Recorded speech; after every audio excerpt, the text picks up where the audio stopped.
Assalamualaikum warahmatullahi wabarakatuh. Selamat siang semua, dimanapun kalian berada. Pada kesempatan ini kembali lagi dengan saya Jaini. Saya akan memberikan sharing mengenai salah satu bagian dari materi kewirausahaan yang sering sekali menjadi bahan kajian, yaitu bagaimana menentukan kriteria kesuksesan dalam suatu bisnis. Nah, tentu kita harus memahami bahwa setiap orang tentu memiliki indikator yang berbeda-beda ya dalam perspektif bisnis. Nah, namun kita hari ini mencoba untuk mengelaborasi dan memaparkan dari sudut pandang pengalaman saya selama ini terkait bagaimana kita memaknai sebuah kesuksesan itu. Hari ini saya akan khusus membahas pada aspek kesuksesan bisnis, yang mana ini menjadi bagian yang sangat penting untuk kita pelajari, karena memaknai sebuah kesuksesan itu tidak bisa bermakna sempit, namun bermakna sangat luas. Nah, kenapa harus memaknai dengan makna yang luas? Tadi sudah saya sebutkan, karena setiap orang memiliki cara pandang yang berbeda terhadap suatu kesuksesan, yang artinya indikator kesuksesan itu bermakna luas juga. Nah, coba kita akan jabarkan pada hari ini terkait definisi sukses itu dan bagaimana untuk meraihnya. Oke, saya akan memulai dari slide ini dengan sebuah pertanyaan, yaitu apa yang dimaksud dengan sukses. Kemudian di bawahnya ada gambar yang menggambarkan panah sukses dan gagal, yang mana dua-duanya berada pada posisi yang berbeda. Kebanyakan orang sepakat bahwa posisi kiri itu adalah sisi negatif, sisi kanan adalah sisi positif, yang mana itu selalu digunakan untuk menggambarkan beberapa hal. Salah satunya juga hal yang berkebalikan terkait kesuksesan, yaitu sukses dan gagal dari sisi negatif dan dari sisi positif. Nah, namun kita tidak perlu membahas itu terlalu jauh. Saya akan kembali kepada pertanyaan, apa yang dimaksud dengan sukses itu?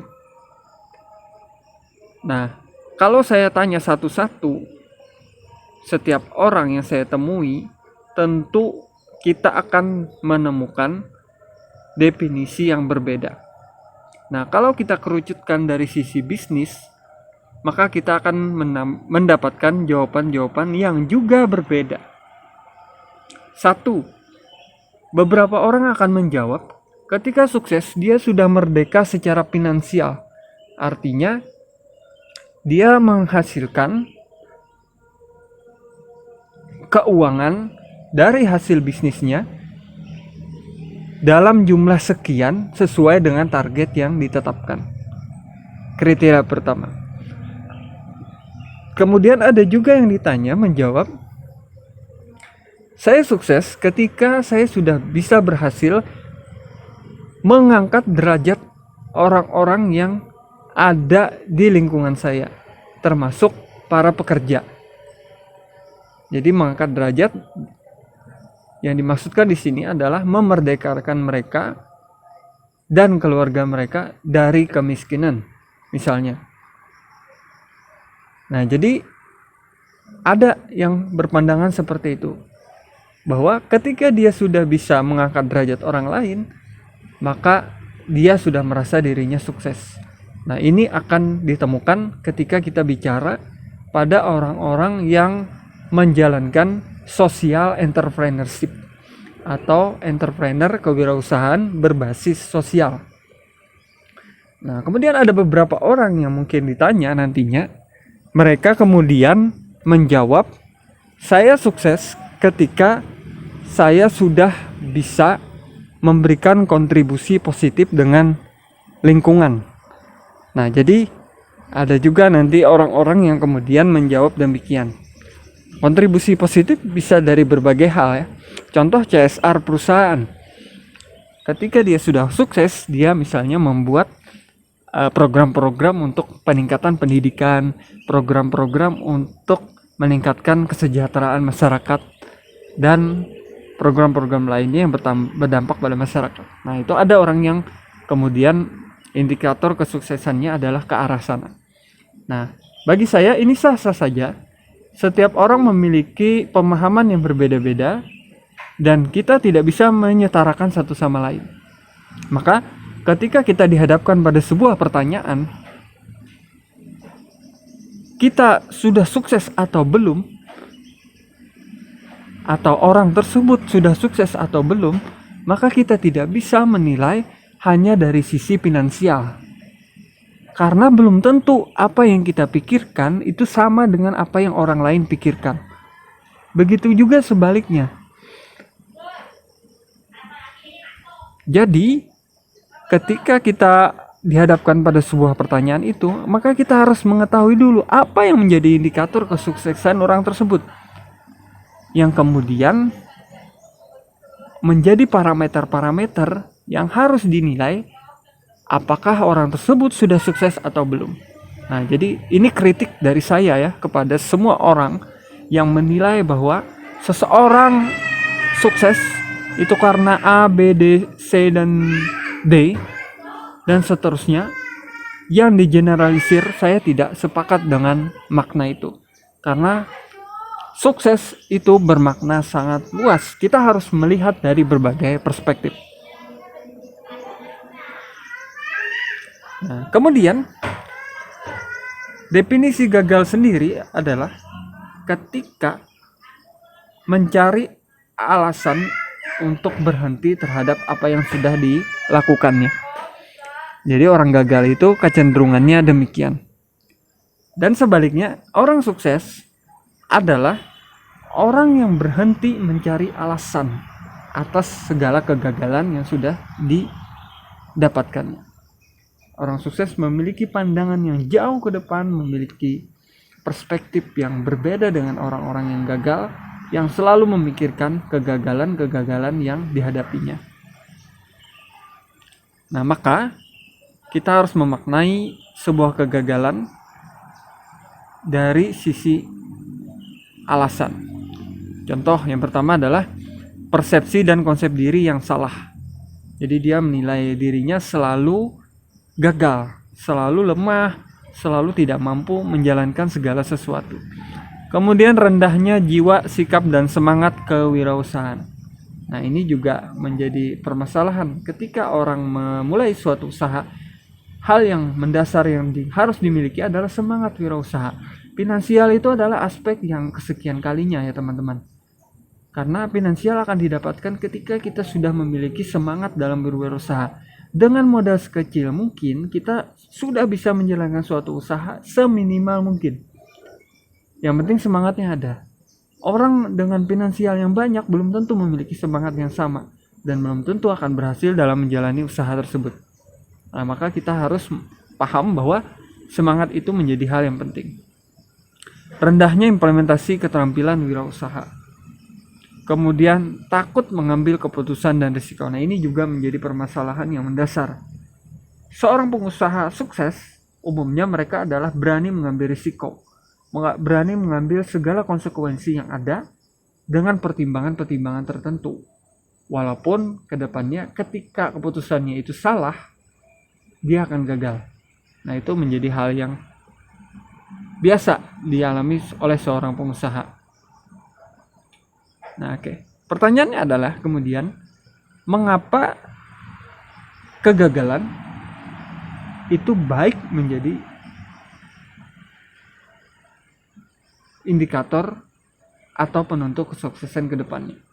Nah, jadi ada sebuah statement bahwa kegagalan itu justru baik ya untuk mencapai sebuah kesuksesan ke depannya.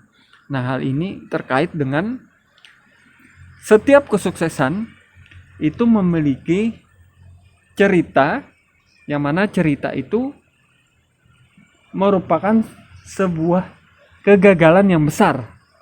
Jadi dia memiliki cerita-cerita kegagalan yang besar di kehidupan sebelumnya yang kemudian menjadi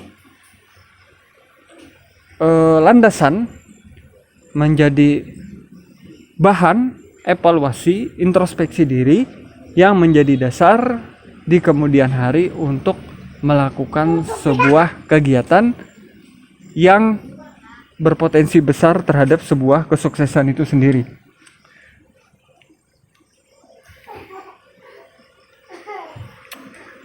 Oke, nah jadi kegagalan itu sendiri merupakan hal yang perlu kita pelajari, yang kemudian menjadi pelajaran berharga bagi kita semua ketika mau mencapai sebuah kesuksesan.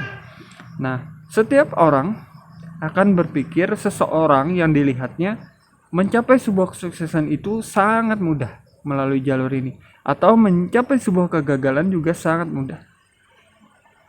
Namun, bagi orang yang sukses, untuk mencapai sebuah kesuksesan, mereka harus melalui berbagai macam kegagalan-kegagalan yang ada di depannya. Nah, maka belajar dari hal ini, kita harus memahami bahwa ketika mencapai sebuah kesuksesan, sah-sah saja di awal-awal kita gagal. Sah-sah saja di awal-awal kita rugi dalam menjalankan sebuah bisnis. Karena itu bagian dari sebuah pembelajaran, bagian dari sebuah penempaan mental dan spirit perjuangan untuk mencapai sebuah kesuksesan itu sendiri. Nah, jadi jangan sampai kita berpikiran mencapai kesuksesan itu melalui jalan yang sangat mudah. Itu tidak akan didapatkan. Jangan melihat seseorang hanya dari sisi suksesnya, tapi lihatlah prosesnya, lihatlah bagaimana dia mencapai itu. Tentu tidak akan mudah seperti yang kita bayangkan. Oke. Nah, setiap orang akan terlahir sukses. Tapi 1. Malas, 2. Tidak semangat, 3. Tidak memiliki cita-cita, 4. Tidak memiliki motivasi, ragu-ragu terhadap segala sesuatu, tidak memiliki keinginan untuk sukses, dan seterusnya. Banyak sekali tapi ini. Namun, jika kita mencoba berpikir sejenak, merenung sejenak, jika kata-kata ini kemudian menjadi kalimat setiap orang terlahir sukses tanpa adanya tapi ini, maka maknanya akan sangat berbeda. Maknanya akan berubah secara drastis, bahwa setiap orang terlahir untuk sukses. Stop di sana. Tidak ada tapi. Maka yang ada di hadapan orang itu, yang ada di hadapan matanya, yang ada di pikirannya, itu hanya sebuah kesuksesan. Maka itu sangat bermakna penting, bermakna positif terhadap perbaikan mental, terhadap perbaikan mindset yang ada di kepalanya. Nah, jadi coba dari sekarang kita menghilangkan tapi dan faktor pengecuali lainnya, sehingga kita tetap berpikiran bahwa kita harus sukses. Nah, coba kita belajar dari sini. Seorang atlet ya, basket dan renang dari Cina bernama Qian Hongyan. Bayangkan seorang difabel, tidak memiliki kaki, berjalan dengan alat seadanya, yang kemudian dia bisa mungkin membeli kaki palsu semacam ini. Dia tidak akan mungkin bisa mencapai cita-citanya sebagai seorang atlet ketika dia kemudian memiliki semangat yang rendah, ketika dia memiliki motivasi yang rendah. Dia tidak akan mungkin mencapai itu. Orang normal saja jarang sekali mencapai cita-citanya ketika dia semangatnya rendah. Apalagi orang difabel. Dia tidak memiliki kemampuan fisik. Namun kita lihat, dia bisa mencapai cita-citanya. Dia bisa mencapai apa yang orang normal tidak bisa capai. Berarti ada sesuatu yang berbeda di orang ini, yaitu adalah semangat yang tinggi dan percaya diri yang tinggi. Kita lihat contoh kedua. Stephen Hawking, seorang fisikawan yang didiagnosa menderita kelumpuhan otot, sehingga dia tidak bisa bergerak tanpa dibantu oleh alat. Misalnya di sini menggunakan kursi roda. Nah, seorang Stephen Hawking tidak akan bisa mencapai gelar tertinggi dalam bidang fisika sebagai fisikawan yang diakui dunia atas kemampuannya dan memperoleh banyak sekali penghargaan. Tidak mungkin akan mencapai posisi ini tanpa semangat yang tinggi, tanpa keyakinan yang tinggi, tanpa percaya diri yang tinggi. Tidak akan mungkin mencapai itu. Nah, sekarang bandingkan dengan kita, orang normal, orang yang dilahirkan dengan sempurna, tidak ada kecacatan secara fisik, tidak ada kecacatan secara mental. Kenapa kita tidak bisa mencapai posisi ini yang bisa dicapai oleh teman-teman kita seorang difabel? Maaf.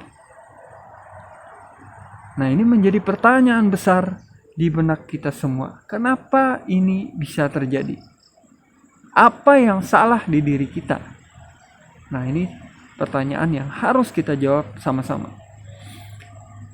Ludwig van Beethoven, seorang komposer musik terkenal. Saya pikir semua pernah mendengar musik yang diciptakan oleh Beethoven dengan irama yang sangat luar biasa.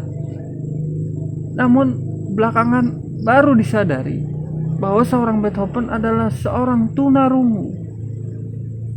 Dia tidak bisa mendengar.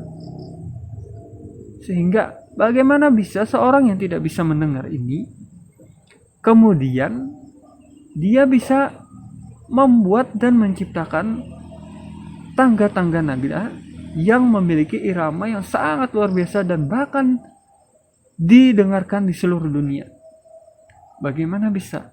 Nah, ini adalah yang disebut dengan anugerah yang diciptakan Tuhan Allah Subhanahu wa taala terhadap orang-orang tertentu, termasuk Beethoven. Nah, jadi kita harus memaknai ini dari sisi positif. Kenapa kita seorang yang normal ini dengan kemampuan yang luar biasa ini tidak mampu mencapai apa yang sudah dicapai oleh pendahulu-pendahulu kita? Apa yang bisa dicapai oleh orang-orang yang dalam tanda kutip tidak memiliki kemampuan senormal manusia pada umumnya? Nah, berarti ada sesuatu yang salah. Apa yang salah kira-kira?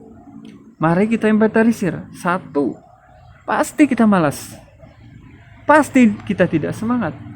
Pasti kita tidak memiliki keinginan yang kuat.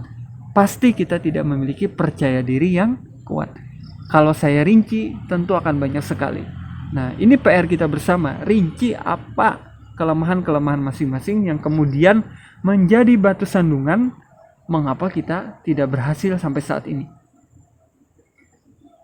Coba ini menjadi bahan introspeksi diri, menjadi bahan evaluasi diri untuk perbaikan ke depannya. Sehingga apa yang kita lihat saat ini, jadikanlah itu motivasi. Mereka bisa, kenapa kita tidak? Mereka yang difabel saja bisa, kenapa kita yang normal tidak? Nah, ini coba menjadi motivasi untuk perbaikan ke depannya.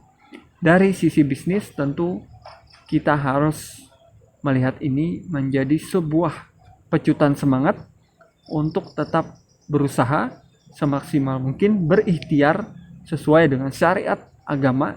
Kalau dalam Islam tentu sesuai dengan syariat Islam, berdagang sesuai dengan anjuran Rasulullah. Nah, jadi girah semangat yang ada ini itu yang harus kita gaungkan terus untuk mencapai cita-cita kita menjadi seseorang yang sukses di dunia bisnis ke depannya. Nah, mungkin itu teman-teman semua sharing dari saya. Mudahan apa yang saya sampaikan ini memberikan sedikit suntikan semangat bagi teman-teman semua yang sekarang sedang menjalani sebuah usaha dan sedang berjuang untuk mencapai kesuksesan. Mungkin demikian dulu. Terima kasih. Assalamualaikum warahmatullahi wabarakatuh.